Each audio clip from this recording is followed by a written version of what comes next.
Welcome back to Locked In Anglers. This is our first tournament preview for our 2022 season. We got a tournament out on Lake Washington.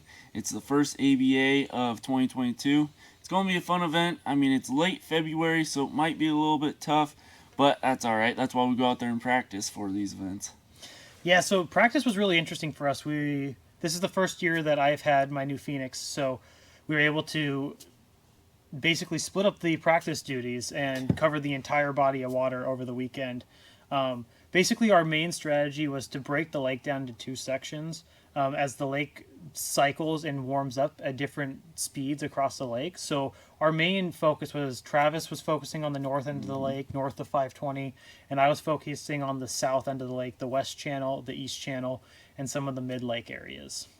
So I really focus on that north end of the lake because I've spent a lot of time up there in the wintertime. That's where I have some of my best days out there. So I was mainly looking for some sort of rock. I was mainly looking for the hard structure, but I'm also kind of looking for stuff where they could be staging because all these fish are moving. I mean, as the year goes on, then it gets to the good old bed fishing like everybody loves. But so the few baits I was sticking to, I was throwing a 3/4 ounce football head with a swim bait on the back. Now I was throwing that all over. I was getting a few bites, but they just weren't the right size in my opinion. So I was also throwing that, and I was throwing the drop shot, changing it up, trying to figure out what I could get my bigger bites on. And up north, it just wasn't producing for me. Water temps were a little bit warmer than down south, I believe. In the morning they're at like 43.8, and then they got up to about 44 and a half, 45. And I mean, everything was setting up right, but I just wasn't finding those right bites I think is going to really capitalize for a tournament this weekend. Yeah, what depth were you targeting up there? I was really targeting, so the fish were out in that 50, 60 foot range, but I knew they were moving shallower, so I was really targeting from that 35 to like 20 foot. You might find a strange big one up in that 20-foot zone. I was really trying to broad span between deep and shallow, but more leaning on that shallower side. So. That makes sense. That makes sense. And yeah, I mean, it was tough. It was tough to get bites in general. But Travis is right. Up north was definitely a little bit more difficult to find that good quality bite.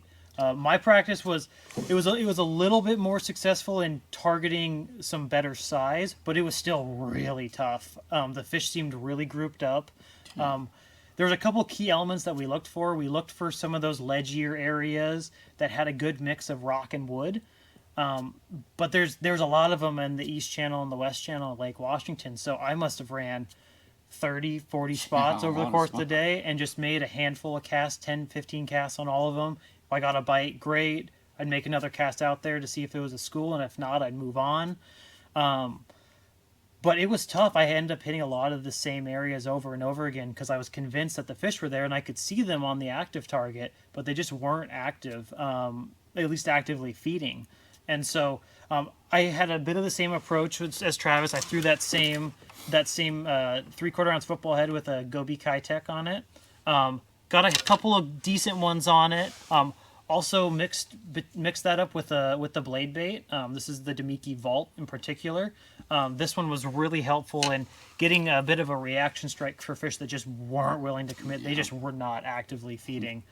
And then I threw a bigger swim bait. This is a 4.8 Kitech, 3/4 ounce head, just trying to really get that bigger bite. And I got the bigger bite, but they just would not commit all the way. I got a handful of really good strikes on it, and just they never ended up connecting. And I'd come up behind it with a drop shot and would be able to pick up the fish.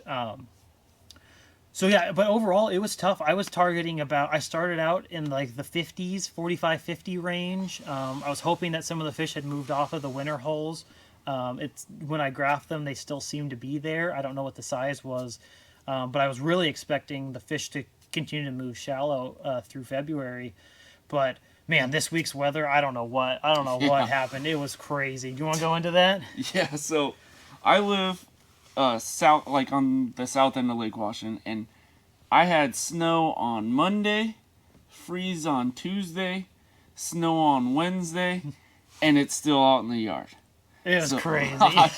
those fish are going to be all kind of screwed up. Yep. I mean, we checked the water buoy temperature out there, and there's a buoy out in the middle of the lake, and it was at 44, 45 early in the week, over the weekend, and we were seeing it drop into the 42s. I saw 41 once. I mean, these fish are typically, when that water temperature drops, when they're trying to move shallow, they'll slide out and start suspending. But it's really tough to chase a suspended bite when the water temp's only 42 degrees and they don't want to chase anything. No kidding. I mean, who knows? We might even have to go back out to those winter areas.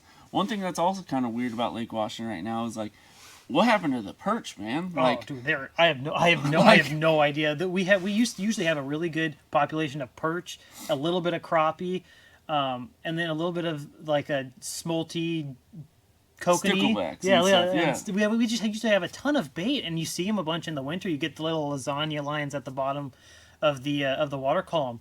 Gone. I haven't seen anything. You used to be able to catch perch, and they wouldn't make it through the journey, so you take them home for dinner. But you can't find a bait fish to save your life right I now. know. I remember, like, usually in February, you kind of find, like, kind of the hard breaks around, like, some spawning areas with some perch around, and there's fish there. Now, you don't know where those perch are. I haven't been able. I've caught, I think, 3 or 4 perch this year. Yeah, That's it. your crowning achievement is catching an 8-inch crawfish, I think. That thing was huge. It was massive on a football head too. It was crazy. Yeah, oh, man, yeah. So it's going to be tough. It's going to be really tough to chase a bait fish bite, which is really what we're looking at, and what it should be about this time of year before you kind of hit that 50-degree crawfish mark. And so one thing that Travis has really looked at this week has been the SoLunar charts. Do you want to go into that a little bit? Yeah. So the SoLunar, it's kind of new to us, but we've been really trying to follow it. Like, we've been really looking in the past of the solar stuff, and really looking like when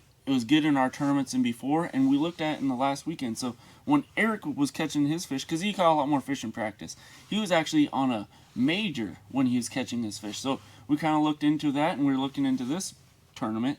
And so the morning's going to be our major. I think it's from 7:45 till like noon. Yeah. And then after that, it's supposed to be minor. So I think we're going to really have to capitalize on our morning bite in the morning. So Agreed. And I think at least from the research and our experience using it in the past couple of seasons, when that major comes, it's that perfect alignment of the sun and the moon, and you have to be on your best stuff. If you're not on your best stuff, you're probably going to miss at least an opportunity to catch a good one. It usually helps with the feeding. It's not your only time by any means, but you want to put yourself in that best possible situation. they definitely do start eating a lot more. You got to be on that spot so that somebody else is in on that spot. When it's starting to get close to that time when they should be eating, you might as well just sit out, maybe grab your lunch real quick, drag around something real slow while you're eating your sandwich, and then once it goes, you just got hit. Yeah, and you've got to convert the bites. This is a weekend where I don't think we're going to get a whole heck of a lot of bites, but they're probably going to be pretty decent. Yeah. So whoever can keep those five big ones pinned is probably going to end up on top. I mean, Lake Washington this time of year, it's kind of like you catch that 1 5-pounder, and then you got to back it up with a couple threes. I mean, that's just an amazing bag. But that's really what we're going to have to do out there. Yeah, I mean, going into the event, we thought it was going to be just a banger tournament, 21, 22 pounds of smallmouth. It still might happen if the fish go, but that weather this week, I think, is going to slow it down a bit. I think we're hoping. I mean, it'd be great if we go out there, catch 18.5 to 20 pounds tomorrow. Yeah. We've definitely done it this time of year, but it's going to be a grind. I think we're starting the day off with 28-degree temperatures outside. As long as we can get the boat off the trailer without it floating up, I'll be happy. Yeah. And then it's just going to be a grind. Thankfully, the rain's going to miss us, and the wind's not going to be too bad. And it's going to be from the south, which helps us orient pretty well on our spots. Yeah. Tomorrow, I think our main plan. There was about 4 to 5 spots that we found that really had a decent population of fish. Usually when there was a bite, especially if it was a decent one, there was a couple around it that we either fired or you can see on the live scope. So we're going to start probably where I caught the big one in practice. Cycle a handful of those spots, kind of get a little milk run down on the south end, and then pop up to a couple, at least 1 or 2 of the spots that you found up north, because he caught an almost 4-pounder up north near the end of the day during the major on Sunday. Yeah. So we're going to just try to time that up about the same way. We're going to use a lot of the same techniques that we talked about. It's going to be a lot of drop shotting, a lot of a football head, and then swim baits and a blade as well. But hopefully, I mean, this one's played a lot in the past this time of year for us, and so we're hoping that we can get something sneaky to go again this time around. But we'll bring you along with us on the tournament day. You'll be in the boat with us, so look out for that next video. We'll leave a link for it here when we drop it. It should be a couple days after this, so be sure to check that out and like and subscribe for us, guys. Yeah. And share this to your buddies. I mean, we're trying to build this channel up and like really help the Northwest and like just help show, like maybe help some guy catch 5 more fish that day or 2 more fish from one day. You know? Exactly. And this is basically our process. We really go overboard breaking down everything, but that's how we feel. He goes overboard. That's fair. I'm that's a fair. lot more relaxed angler, I'll tell you that much. That's fair. You'll That's fair. learn. But overall, it's like that really helps get us locked in on tournament day and get us really in the best frame of mind going into a big event. So look forward to having you guys out on the boat with us, and we'll catch you soon. See you.